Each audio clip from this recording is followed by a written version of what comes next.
Near, near, near, near, near, rip a hole in the sun. Welcome to Cum Paude. Why would you cum soft when you can cum louder? Yeah.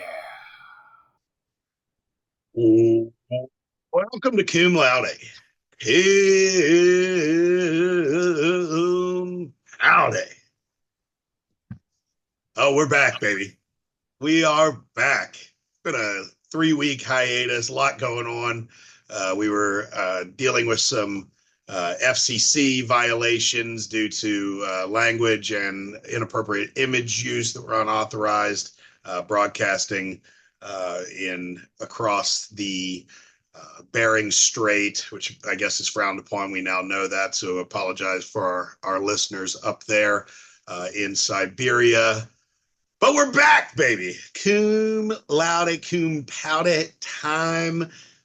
The Public Honors College of Fantasy moving along, steaming towards the playoffs. And I am joined here by my esteemed co-host, mi hermano, the Fermalicious extraordinaire, arrivederci kilo turd in the moonlight, Dame Jitty Dench. How's it going, Fermi? It's going great. Glad to be back in studio with my co-host Bluto Ploopsicle here.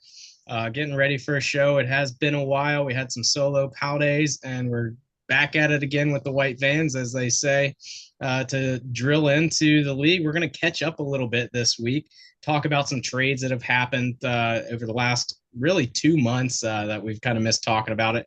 See where other teams are at position wise. You know, we're 8 games into the season. We're past the halfway point.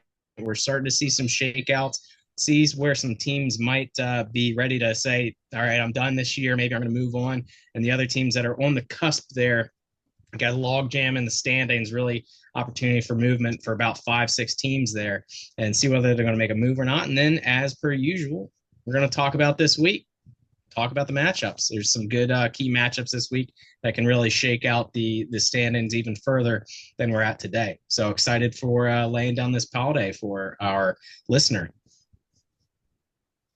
Yeah, man, we've got a few close ones. I mean, in terms of the spreads and stuff like that, we've got a handful of games that are within 5 points in terms of spread, which is, in terms of predictions and the analytics and the AI software that we use to generate those spreads here at Cum Paude Laude Studios. What studio? We it's a coin flip. It's pretty much a coin flip for all of those games. So that's exciting. And these games are pretty much all of the ones that I'm talking about there are important, very important in the standings. Yeah, whether it's standings for playoffs or draft position for next year, there's clearly a floor. There is a basement. We know about that, but there's still opportunity to shake up that 102 through 104, no doubt at all in that question. So let's talk about those standings a little bit. We've got the one team at the top that we kind of expected, the Pubic Medusas, running away. 7-1, took their first L last week. Dominant victory from Scooter Top G, just laying it on thick. CD Lamb over the top at night with that game. 7-1, clear heads up. We got two guys at 6-2 with the Talongols and the Cum Sales. Two at 5-3 with the Ham Fists and Dame Judy, and then we got 4 teams sitting at 4-4. Too many teams at 4-4 to make that eight playoff spots. There is a ninth team there at 4-4, and then we start to trickle down with the 3-5s, 2-6s. But we've got tight between those 5-3s and 4-4s. Obviously, a lot can change in the remaining 6 weeks of the regular season. You got any surprises, Bluto, on how this is shaken out so far? Is it pretty run of the mill? Teams are playing how we'd expect them to. I mean, for the most part, it's shaking out as we expect them to. Obviously, my squad is outkicking its coverage a little bit and still seems to be prevailing. But the points for it doesn't necessarily justify my squad being in third place right now. But who knows? The team is building and getting healthier for the playoffs, so there is a chance. And as we know, going all in this year, we're finally seeing what we've been predicting for a couple of years from Scott's team. They are I think, the most dangerous team in this league. I mean, they've scored almost 100 points more than any other team on the course of the season. Seem pending a real push by the Medusas to be steaming towards that most points on the season. Looking, the middle of the pack is what it is. A lot of solid teams. I think we thought maybe Big Deck Energy would be a little bit higher, but at 4-4, doing what they're doing with their roster, they could easily rattle off 3 straight wins or something like that and be just fine. Down to the bottom, we know there's kind of the tank situation, some of those arguments going on, but John's gapping Bussy is down there just minding the gap at the bottom and doing what he's supposed to be doing. Flaming Johnaria not performing. That's a little bit of a surprise. We expected him to be maybe in the top 4 or 5 teams, and right now is looking like there's a real chance he could be on the outside looking in the playoffs once again. So mediocrity killed the cat, I suppose, in that regard. But for the most part, shaking out how we would imagine it being. Glad to see some of these teams really taking off and the advantage of their solid draft picks and free agency acquisitions. And then wondering what some of these teams at the bottom that maybe we're expecting a little bit more are going to do. Will they start to shake up? Yeah, absolutely. Let's talk a little bit about what some of these teams have done to get where they're at. Let's talk about the trades that have happened in the last month and a half or so. We're going to start from the top, really, but from the bottom. Bucky Irvin gets traded to Marty. Marty Gapping Bussy is, tanking for sure, but trying to build the youth here with Bucky Irvin. He had some really great flashes while Rashad White was out and got himself a good solid playing position, even once Rashad White has come back. Now he paid a 2025 late first and a 2027 early second for Bucky Irvin. That was with Tommy Barnes out there. Who wins that trade? Is that, Marty for the future? Or is Barnes just kind of selling high? I mean, I think it could be both, right? I mean, you have to take two kind of theories with accumulating lots of draft picks and things like that. I mean, the one is if you have lots of draft picks, you've kind of got your first seat at the buffet there in order to get some of the players that you think you may be high on. But the problem with that is we really don't know what these guys are going to be like. These guys coming out of college who we may think are great, we don't know what they look like against pro defenses in a pro style offense for some of them. We now see that from Bucky Irvin. We've seen those flashes and stuff. So getting rid of a 2025 pick for somebody that you now maybe have more data, more information on, I think that's a solid move. I think it's a good, even trade. I think it is still very much in line with the Gapping Bussy's rebuilding efforts. Yeah.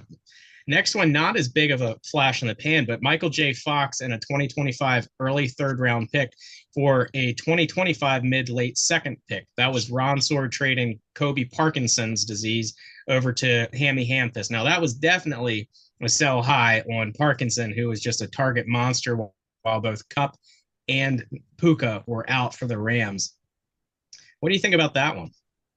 Yeah, I mean, it's a kind of a non-factor overall in the shape of the league, but honestly, very well done by selling high on Parkinson, who I imagine would be the kind of guy that would probably be facing a cut at the end of this season. May not necessarily be in your starting lineup the rest of the year, and then may get cut to make room for draft picks. So getting something out of that, and also delivering it to a team that maybe needed that production right away, it makes sense on both sides. And I think that selling high on Parkinson though is a huge win anytime you have a chance to do something like that. That's right, absolutely. Now, one that's near and dear to Cum Paude Laude Paude Productions, involving both the owners here as well as the Gapping Bussy, who just likes to be part of the action. He's got a little FOMO there, but gets involved. So the big one that happened, Nick Chubb, Devontae Adams gets traded away. We got to get this right.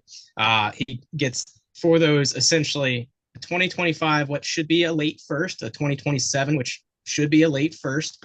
Then we had the triangle in here. Those two go to Cum Sale, and then Marty sneaks in here, and he gives Ray Davis over to Dame Judy. So Dame Judy gets those 2 late first round back draft picks and Ray Davis. Marty slides in and gets Trey Benson from the Cum sale. And then Marty also gets a 2025 early third round pick from Dame Judi Dench. So we're moving two older players with great legacy. Chubb's coming off of an injury. Adams is this was on the cusp of being reunited with Aaron Rodgers, essentially first rounder for each of them. Fermi gets a young running back. Marty gets a young running back. This is a push for Cumsale to really build out that squad, push all in. We're going old. We don't care about past injuries. This feels pretty well-rounded. Each team going for something here. Me, myself, and Irene just, felt like there was some depth there and moved on some older people, tried to cash in while he could. Again, another kind of thing of maybe at the end of the year, the value is less. Who wins, who loses? Is it the same for everybody? How are you feeling? Now it's been a couple of weeks since this trade's gone down. A very atypical move by yours truly based on what we've done here, right? I mean, this is a pushing the chips in, seeing an opportunity, right? And knowing my team is not necessarily built to win a championship right now, but a few pieces away. And the door was wide open, right? Sitting near the top of the league, the door is open for a decent playoff slot and the chance to make a run. Got a little sucked in by the Adams news and trade. I was not as excited about that, but needed some help with Nico Collins going down. And Nick Chubb may be a one-year rental, but he may still have some tread left on the tires and has looked solid in kind of what seems to be a slow re-entry into that Browns offense, which seems to be rejuvenated with J-Mo at the helm. Maintains one single draft pick moving forward. Very different for my squad. I have a 2027 first and nothing else on the board right now until the 2028 picks fill out next year. I'm happy with the way things are going. Finally got an Adams TD. Seems like there may be some motion there. So the roster is full, waiting on Nico to come back and Jonathan Brooks maybe to get its shot this year. The Dame Judy's, I think, sold as high as possible on two aging assets while also getting a young running back. I think ultimately you're probably the biggest winner out of this trade, or I think created the most value for your team. Ray Davis seems to be a kind of guy that depending on James Cook's health and stuff like that, clearly has the ability to be an RB1 in an offense moving forward. And Marty with another move like we just talked about previously, right? Just saying, okay, We've got a guy. We've seen what they can do in the NFL. Now, Bucky Irving, we've seen a whole lot more of, but Trey Benson in his limited opportunities seems to also be somebody that can do the job. Just hasn't really got the opportunity there in Arizona. 2025 third. But whatever. Marty's got a lot of those mid-round, late-round picks, and maybe he can turn some of them into gold. I think you're probably the winner here, but everybody's team gets better in line with our organizational mission. Quality mattress. Yeah, that's what we wanted to see here. Trades for both teams get better, not taking advantage of other teams like some of the other owners try to do quite frequently. We want everybody to improve. We want it to be fair across the board. So the next one we had was another big one with big names moving around. Instant remorse from the Dame Judy's getting rid of Chubb, at least, hanging on through Chubb after the knee discombobulation, really getting excited for Chubb to come back, but found an opportunity to move. Instant remorse. So went out there, was trying to work to get either Cooper Kupp or David Montgomery off of ESPN for a couple of weeks now. Finally able to land both of them in a trade, as well as an early third-round pick in 2026, but gives up a first-round pick of 2026, gives up Jameson Williams, who was a first-round pick Alabama prospect who was really starting to hit their strides in Detroit, and then Jerome Ford, who is showed what they can do in Cleveland. Obviously, Chubb comes back, but Ford is that number two back there, so if there is a re-injury, Ford's got some action there. We have seen the news lately for Jameson Williams. Unfortunately, there's the suspension for PEDs, but also gets arrested for gun possession or in a traffic stop rather. So there's a little bit going on there, but still, again, Alabama prospect, first round pick kind of guy. So the Dames, injuries out right off the bat. After making that trade, Debo Samuel gets hospitalized. DK Metcalf with a knee injury, so had to go back out and search, thinking they had depth, and go and making moves, making it happen. So what's the thoughts on this one? Certainly makes sense for the Dames, right? Of filling out that roster. Montgomery still has some years left. Cooper Kupp, as we know, is getting a little bit long in the tooth, but the style of football that he plays is one that could allow him to play, well into his early 30s, which is, means he can retain some value for years. The Jameson Williams news is concerning, but honestly, he's one of the best athletes and young receivers in the league, right? So it could go in one or of two directions, right? He gets himself right, turns into this player that can really show his athletic ability on what seems to be a good offense, or it goes more the kind of troubled wide receiver, the late career Dez Bryant. I don't want to say Antonio Brown. Nobody's hit that level yet. Maybe Justin Blackmon is a good comp coming out of Oak State, just absolutely insane talent, and just doesn't really materialize because of a number of off-field issues. Worth taking a flyer on, in my opinion. I mean, I would love to have him kind of on the bench of my squad in case it finally pops. So yeah, good team. Good to see Dan getting some draft picks, unloading a little bit of age. That seems to be his biggest problem, is just he is rostering a team of generic elders, and that is one of those things that we want to see him move away from. Yep. Last trade. It's ongoing right now. Counter period still open at the time of this recording. There's still about 3 hours left. So Austin Eckler, there was a counter, is now going to Doge City for a 2025 second-round pick, which is the Bronze Sword Enterprises John Aria pick that has essentially shifted from it being John Aria's pick, from it being Hamfist's 25 to John Aria's 2025. How you feel about this one? How you feel like? I think the big question is who's going to finish better, Hamfist or John Aria? Yeah, right. I mean, I think the biggest argument here is the actual value of that 2025 that 2025 second. No, I think Hamfist is going to finish better this year. I think John Aria he's just missing a couple of pieces right now. Do love the Eckler move for the Doge. Not really sure that it adds a ton, but it adds depth in a position of need, and that's a big deal this time of year for what is honestly an excellent, definitely a top 5, maybe the second best offense in all of football. And getting a piece of that pie is never a problem. Counter proposal. I'll give you Henry Poggi for Austin Eckler, straight up. Okay, all right, that's definitely worth consideration. So we'll have to talk about back, that. He's back. He's back on waivers now, though. So back on. Okay.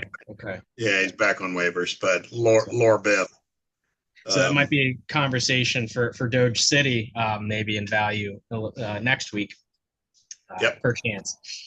So we talked about the trades that have happened over the last couple of weeks. The great thing about our Dynasty League is the trades continue all year round. You can continue making your team better or worse as the year goes, as you build up to playoff season, as you build up to the championship round. So let's talk now. We're 8 games in, 6 games left, 7 games left, something like that. Potential buyers and sellers. Depends on how good your team is. Math is math. Potential buyers and sellers at this point in the year. You look about teams that are facing some injuries potentially. They have still some bye weeks left in the year. Might be in that 4-4, 5-3 kind of gap. And then some teams that have clearly kind of dropped down, like you said, might have those age cliff issues and are ready to move on for the next year and maybe cash in on some of these teams that are trying to fill those gaps. So, what do you think? We have any buyers still out there? Yeah, I mean, there are teams that should be buyers, whether they have the assets to do it or just kind of the mental and emotional fortitude to maybe cut some of the guys that they've been with maybe since the original draft, right? But you look at a team like Big Dak Energy, I think is a team that certainly could use a couple. I mean, it's got a ton of depth at a ton of positions, so may be able to make a big splash move to really get an elite talent. But the two teams that I'm looking for to be our biggest buyers here are the Hamfish Shartons, that's the over the moon hammies. Um, just a little bit thin in the wide receiver position due to injuries, and they're looking to maybe add some depth there, especially with these bye weeks approaching. And then also we're seeing the beginning parts of this. I think John Aria missing the playoffs again is something that franchise does not want to stomach, and I expect them to start trying to maybe open that purse a little bit more. I mean, they are notoriously the stingiest front office in the league, and maybe we see them open that purse a little bit more to acquire some backfield talent. Again, Henry Poggi is back on waivers, so that's available. But if that doesn't plug the need, I'd like to see them do that. Now, if we flip to the other side, though, the sellers. We've got some teams that need to sell. Marty is sold off already. I mean, there may be something left there to sell, but he's already sold off. So now we're looking beyond the gapping bussy and Dan. Yeah, it's time. It's time, Dan. It's time to sell. I know Patrick Mahomes is your guy. What you need is 2 straight QB1 weeks out of Patrick Mahomes, and then you need to sell him, right? I mean, unfortunately right now his season hasn't really trended in the way where people would pay that premium. I would not let him go at all unless you're really getting major value out of it. But his team's got a number of other pieces that are ripe for selling, right? And I think one of the ones that you could probably get way above the market value out of is Alexander Mattison, who's taken over the RB1 job in that backfield. Zamir White ain't it. They've got some other retreads kind of back there in the backfield and aren't necessarily seeming like they're willing to try out some of these young guys, the Sincere McCormicks of the world. And so Matt, despite not being successful in his most recent effort as an RB1, is now proving that maybe he can do it. The last couple of weeks have been solid. Devin Singletary is not the RB1 anymore. If you can get anything out of him, you probably should. But as we go down his roster, is there a path where he may be able to unload at some sort of value, maybe an injured player, right? A Rashee Rice or something like that, right? I mean, you may be able to sell there and get something back. Lad McConkey's looking like he's going to be a star, so I would hang on to him. And then John Wilkes Tooth, also time to pull the plug, Drew. I'm sorry to say it, but I think it's time to let it flow down the drain. You've got enough assets and some young talent that if you can get a couple or maybe even one really solid week out of Jonathan Taylor, which is likely with Joe Flacco at the helm, you could unload him to a contender for a first round pick plus. At this point, Miles Sanders is a major target, I think, of a number of teams at the trade deadline. So if he ends up landing somewhere where he has a chance to start, there may be something there as well. So that's kind of my rundown, and I know you're in agreement with me on those teams. Anybody else you can see selling at all or buying? I think we look at the sellers as the teams that are giving up on the year kind of thing moving forward. And the teams that we have at the bottom, talking about Genocide and Laporta Potties, they've kind of already started their rebuild. They've got a lot of youth, and that's what you want to rebuild your team around. So I wouldn't really see either of them selling too much. Because they've already started. So you don't want to get rid of some of that young talent you've already collected. You're just waiting for them to develop. And we saw it with the Cum sales. We saw it. Sometimes it just takes a year or two for the players to get life under them, and they'll start to take off. So I think these are really what we're looking at is ESPN, if he's willing to commit to Mahomes, like you said, which Mahomes needs to show out to provide the value for teams that would want to buy. But Wilkes as well, hit hard with the injuries, unfortunately. The Chris Godwin going down is really, kind of a big hit to that team, was scoring incredibly well. And maybe Godwin's up there, both Godwin and Ridley are aging. So, great players. So it could be a sacrifice, but if you want to get some young talent in, you got to commit to letting go of some of those players you've been hanging on to for a long time. So great an analysis there, and we'll see if these teams respond and take it from there. But let's talk about this week.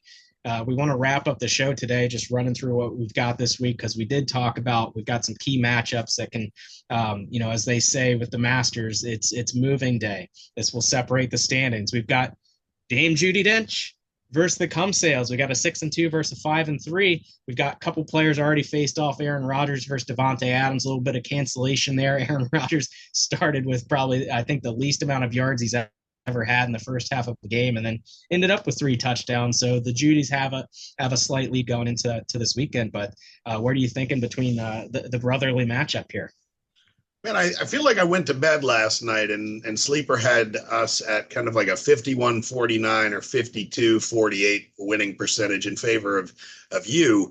It's 54-46 now. I might have to check the lineup. There must be some illnesses or a hangnail or something going on. I don't know how I'm losing points on a Saturday night here in terms of the projections. Man, it's going to come down to the wire. This is what we want. I mean, these are two teams that, either we've got a 7-2 and a 5-4 team, and the standings don't really shift a whole lot. Or we've got two teams sitting at 6-3, and that just increases the logjam closer to the top.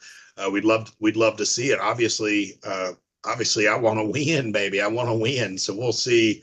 We'll see exactly how this plays out, but it's looking like a good matchup and off to a hot Thursday night start with the Adams family for me and Discount Double Check on the other side, taking advantage of a needing to score points through the air after a rush by Malachi Corley was invalidated. Right. Well, the Cum Sales cut Malachi for a reason, and we saw it Thursday night. So saw it ahead of time. Saw it coming. Don't want the guys at cancer in the clubhouse. That's right. Well, the next matchup we've got is another familial matchup: John Wilkes Tooth versus Big Dak Energy. This is a 4-4 and a 3-5. We already talked about Wilkes maybe getting beaten up by injuries, but still has a team that can put up points between Kyron Williams and Jonathan Taylor. So a 3-5 and a 4-4. There, this could be the week for Wilkes. If Wilkes takes an L here, I think season's kind of sold. But if they get a victory here, maybe they shoot for, maybe they become a buyer that we talked about. How are you feeling about this one? Yeah. I mean, if you're at 4-5, I think you've got to stay the course given your roster at 3-6. Pull the plug like we said earlier. But I think Big Dak Energy is that team that, man, it's good top to bottom. I think Dak has a favorable rest of season. And really has not been a terrible fantasy quarterback. I mean, that team just kind of sucks, but he's been doing okay. The wide receiver room is deep. The running back room is deep. Doesn't really seem to be any significant weaknesses on this squad, other than perhaps still rostering Anthony Richardson. Hopefully he gets his water break or wind break or whatever the hell he needs. You hit on it earlier. The Wilkes Booth is severely missing Chris Godwin, but slide in a guy like Roma Dunze, who seems to be breaking out, running more routes. His ADOT, or average depth of target, it seems to be increasing over recent weeks, and that maybe means that he's in a position to supplant somebody like Keenan Allen in terms of targets in that offense as it continues to improve. Boy, another one coming down to the wire. I would love to see John Wilkes Tooth win this one, and just get two of these guys at 4-5. I love the chaos in the middle of this league, and I think that would be great for the league. Speaking of chaos, 2 at the bottom. This could be a decider for first round draft picks next year. We've got Laporta Potties versus the Geno side. It's favoring Porta. Porta showed that they could put up some big points last week. Geno, you got to get lucky with some of these players out here. Yeah. I mean, honestly, Laporta Potties have a great squad for next year. You're right. I mean, they really do. I mean, Devin Achane is proving to be solid. He's probably the guy, and you would think that it would be a Tyreek or a Waddle or something like that, but he appears to be the guy that's probably most impacted by Tua's health, right? When Tua's in, he is a legit top 8 fantasy running back. When Tua is out, he's maybe an RB3, right? And so Tua is back. He's playing like Cuba Gooding Jr. from radio, but he's out there making it happen. Marvin Harrison Jr. hasn't really broke out yet, but we've seen the talent. Garrett Wilson already off to a bang to start the week, and Xavier Legette is becoming the darling of the NFL. Hell, I just let's get this guy on the podium as much as possible. As Jameis's career is ending, to be able to just kind of welcome Xavier Legette into the league with just quality sound bites. If you can understand, man, imagine being the person typing out the closed captioning for Xavier Legette. AI doesn't stand a chance. So thanks to him for providing job security for the closed captioning folks. So look, Laporta Potty should blow the doors off this game. I don't think Genocide necessarily has a chance, though. Chuba Hubbard is turning into a legit RB1. He is the dude in Carolina. Enjoy the hell out of that, Munich, as you're sucking down Bavarian cream ales and dipping your pretzels in stirred. You're going to get some Chuba Hubbard. I dig it. Let's move on. So a really big matchup for the week is John Aria versus Doge City. That's 2 4-4s. We got the Austin Eckler kibosh here. We got Julius Chestnuts roasting over an open fire in that RB2 slot for the John Arias. I mean, speaking of Tua, Tyreek's kind of, I know we've been kind of talking down on the commission's team a little bit and how they've performed this year. Tyreek obviously hurt pretty hard by missing Tua, but Tua's back. Tyreek bounced back. You got that Tyreek Justin Jefferson monster and Olave. If that guy can stay without his head getting knocked off, that's a pretty good three-way monster going at you. So what do you think about the John Arias versus the Doge Cities here? I think Doge City's positioned himself to win this game and go on a nice little 3-game heater and put himself in that conversation for being one of the top 4 teams in this league. So I don't think necessarily that the John Arias have enough this week to get it done, especially with what seems to be the resurgence of Ramondre over recent weeks, as that offense under Drake May, who I believe is going to be able to start. I think he cleared the protocol, and that offense is starting to find itself a little bit. Look, the team still sucks, but there's still fantasy points to be scored. Drake London is looking like a legit wide receiver 1 with Kirk Cousins. DJ Moore is making Caleb Williams look like he was worth the first round pick. And so the lack of depth for Doge City, I don't think is going to come back to bite him this week. And as the John Arias still try to figure out what to do with that running back room, where you're just hoping Javonte turns into that guy that he looked like he was going to be before his knee fell off. And Julius Chestnut in a prayer. Who knows, man? I hope it works out. I'd love to. I mean, the memes will write themselves. I'm here for it, but I think Doge will get this done this week, and that'll leave Flaming John Aria maybe opening that checkbook or opening the purse, starting to write some checks. Doubtful, but possible. Doubtful, but possible. We'll see. Yeah, we'll see if the cobwebs and the creaky door sounds happen in the wallet there. So do we even talk about the next game? Public Medusas, Pubic Medusas, or Public versus All Hail ESPN. We've got a top tier and we've got the bottom shelf who has just sold some key assets.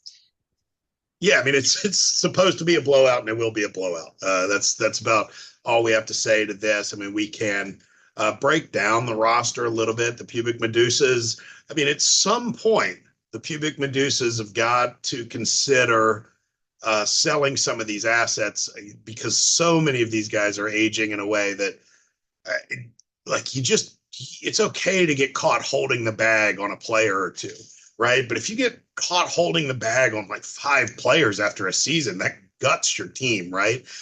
Worry about trotting DeMarcus Robinson out there. I mean, there's some holes here.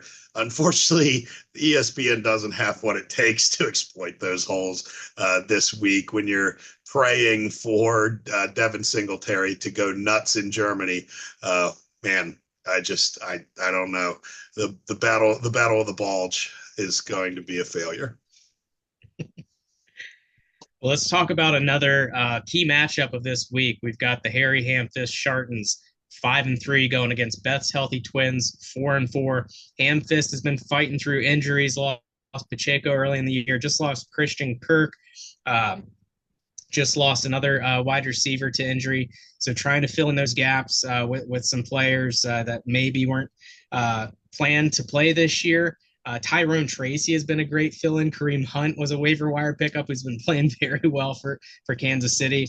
And then the Twins on the other side, Tua is back. So the Dolphins reign again with Raheem Mostert and Jalen Waddle in that squad. And we'll see the quarterback play this week might be big for Beth's Healthy Twins. They tend to boom or bust, whether it's Kirk Chains or Kyler Murray getting in there. We do know that it is double XP points for COD still going on for the release of Call of Duty. So I'm likely going to see Kirk Chains there in the lineup. But hey, again, 5-3, 4-4. Where's this one shake out? Man, it's my favorite game of the week, honestly. I think we've got some good matchups, but this is the one that I think is the best one. And again, like you said earlier, it's moving day, and we've got some teams that are ready to make a move. Hammy is making a very, very strong case for manager of the year. Has done wonders with the waiver wire, has put the guys in the right position, seems to be fairly efficient from week to week.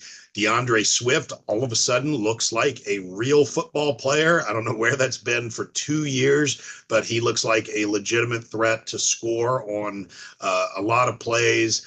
And Tyrone Tracy is the bona fide RB1 in for the Giants. Now, prettiest fat girl at the prom, maybe. But man, having an RB1 in your flex spot for any team rather than just maybe a guy catching swing passes is huge. The Kareem Hunt show should go on for at least another couple of weeks. I think that the Hammy times are good, are very good. And I think they should win this game. That said, you've already got 16 points on the board from Joe Mixon, so Beth's Healthy Twins are playing with a chance. Especially having dudes like Jalen Waddle that can go off for 2 tuds. Mark Andrews, we've seen him have 2 tuds. Puka Nacua, a little bit of a setback, I believe, on the injury report this week, but is the guy that could step up as the wide receiver 1 in that offense. Definitely could get it done. Excited for this game. Yeah, absolutely. Last game of the week, big one. The Talon Goals versus John's Gapping Bussy. Talon Goals, we've talked about them all year long. We've talked about them today, about how strong they are. I don't know that I've seen a projected total points this high with no players going yet. Talon Goals, 133 projected points going into this week, with the Bussies of respectable mid-80s. So what over under, or let's just go classic Knicks picks here. 50 points. We're going to give the Gaps 50 points. Man, yeah. They're going to cover 50 points. They could put up 150, and there's no way that Marty's getting to 100. So yes, they're going to cover 50 points, which seems insane, but the team is just absolutely loaded. CeeDee Lamb is the only legitimate threat in that offense. Trey McBride is he's tight end 1 in my view in terms of talent and everything that he's showing and his role in that particular offense. Zay Flowers, are we going to see any Deontay Johnson taking balls away from him? No. In fact, I think it probably opens him up more to do more things. Lamar is clearly the MVP of the league and is just playing absolutely out of his mind. Unfortunately, he doesn't play defense. That's his only flaw. Marty's team sucks. They fucking suck. It's just bad. It's intentionally bad, but Jordan Love, I don't know, maybe we'll get 10 snaps out of him today, and then the rest of Marty's team falls off as soon as Jordan Love falls off, because Malik Willis, baby, he don't score fantasy points, but he wins football games. So, if you're LaFleur, you got to think about just getting him out there so you can keep your playoff hopes alive. 50 points. Give me the Talon Goals to cover in Nick's only pick of the week. Lock it up. 50 points. Excellent. All right. That is Cum Paude 3.11. That was a big, long episode for everybody that's been missing the show for a while now. We did go on that 3-4 week hiatus, trying to get it back again, trying to find the time for it and make this happen. We enjoy doing it. We know you enjoy watching it.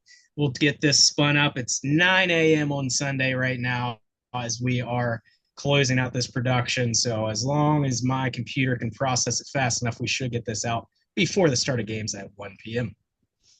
Love that. Love it, man. It's good to be back. Glad to do a little bit of a different format this week. I think the kind of had to do it to clean up some of our absenteeism over the last couple of weeks, but I enjoyed the way that this one ran, and maybe we'll keep it going pending the feedback from the masses. We'll see what the Gapping Bussy has to say. Typically our first watch, and he's usually 3 of our 9 views as the week goes on. So for each one of these, man, good show. Good to be back. Giants and Panthers in Germany here in a little while, right? That's what did we say last night? Pretty sure sending them there is just reparations for World War II, because that game sucks. Man, I wish we didn't have the time change. Maybe we could have got lucky and slept through it. So anyway, man, great show. Good to see you again. Say good morning, Fermi. Good morning, Fermi. Thank you for listening to the official podcast of the Public Honors College Fantasy Football League. Cum quickly, cum often, and cum loud.